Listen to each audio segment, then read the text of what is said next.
আজ খুব একটা ফেমাসই আমি আপনাদেরকে রান্না দেখাবো। সেটা হচ্ছে পোস্ত। এখন ডাটা উঠেছে, সজনে ডাটা, তো সেটা দিয়ে পোস্তটা বানাবো। খুবই টেস্টি হয়। আপনারা ভিডিওটা দেখুন, এইভাবেই পোস্তটা বানাবেন। তেলটা গরম হয়ে গেছে। এখন আমি ডাটা আর আলুটাকে কেটে রেখে দিয়েছিলাম, সেগুলো দিয়ে দিচ্ছি। সব একসাথেই দিয়ে দিলাম। হালকা করে ভেজে নেবো আগে এগুলোকে। এবার এগুলোকে ভালো করে এখন 2 মিনিট মতো এইভাবে আমি এখন ভাজছি এটাকে। এখানে আমি পোস্ত আর 4-5টা শুকনো লঙ্কা মিক্সিতে পিষে নিচ্ছি। ভালো করে আলুটাকে আর সজনে ডাঁটাটাকে ভেজে নিয়েছি। আর ডাঁটাটা একদমই সরু সরু, তো বেশি মোটা নয়, তো তাড়াতাড়ি গলে যাবে, যেন বেশি ভাজছি না। এবার আমি এর মধ্যে কিছু মশলা দিয়ে দিচ্ছি। অল্প একটুখানি আমি হলুদ দিচ্ছি, বেশি হলুদ দেবো না, অল্প। আর কাশ্মীরি লঙ্কাটা দিচ্ছি, যাতে একটু কালারটা সুন্দর আসবে। আর কোনো গুঁড়ো লঙ্কা দিচ্ছি না, কারণ আমি শুকনো লঙ্কা বেটেছিলাম, তাই জন্য দিলাম না। এটাকে একটু এইভাবে, আর বেশি জল দেব না, কারণ ডাঁটাটা তাড়াতাড়ি গলে যাবে।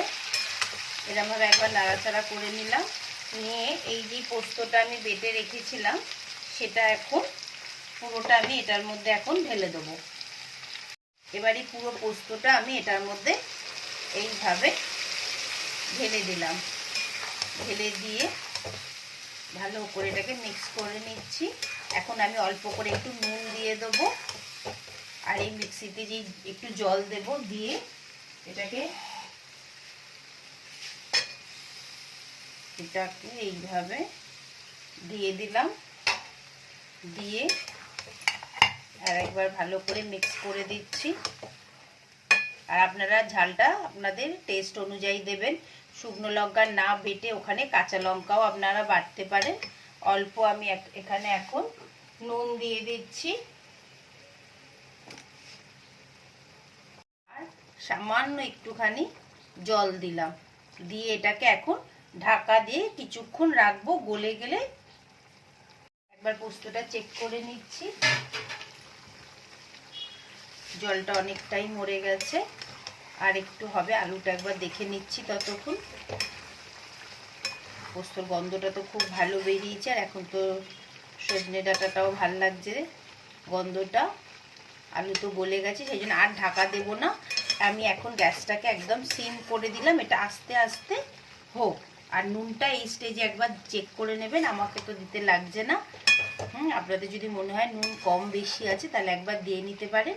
তো এখন আমি সিম করে এটাকে আস্তে আস্তে রান্না করব। পোস্তটা কমপ্লিট হয়ে গেছে, আলুটাও গলে গেছে, ডাঁটাগুলোও গলে গেছে। একদম শুকনো করে দিচ্ছি আমি। আপনারা যদি এখানে একটু একটু মানে এরমভাবে রাখতে চান তাহলে রাখতে পারেন, কারণ আমি এইভাবে একটুখানি রাখবো, ঝোল ঝোল মতো, মানে একটু গ্রেভি থাকবে। দেখতে খুব সুন্দর হয়েছে। খুবই সিম্পল রান্না, তাড়াতাড়ি হয়ে যায়। আপনারা অবশ্যই এটা একবার করে ট্রাই করবেন। ডাঁটা পোস্ত রেডি হয়ে গেল। গরম ভাতের ওপরে এইভাবে পোস্তটা দিয়ে দিচ্ছি। দেখতে তো খুবই সুন্দর লাগছে। আপনারা অবশ্যই এইভাবে ডাঁটা পোস্তটা বানাবেন। কেমন লাগলো ভিডিওটা অবশ্যই জানাবেন আমাকে। দেখতে খুব সুন্দর হয়েছে, ডাঁটারও খুব সুন্দর গন্ধ বেরোচ্ছে। আমার চ্যানেলটা যদি পছন্দ হয় তাহলে অবশ্যই লাইক, কমেন্ট, সাবস্ক্রাইব করবেন। ডাঁটা পোস্ত রেডি। আপনারা যদি এইটা পছন্দ হয় আমার রান্নাটা, তাহলে অবশ্যই লাইক, কমেন্ট, সাবস্ক্রাইব করবেন। আমার পেজটাকে ফলো করবেন, কমেন্ট করবেন। আমি আবার আরেকটা খুব ভালো রেসিপি নিয়ে খুব তাড়াতাড়ি আসবো।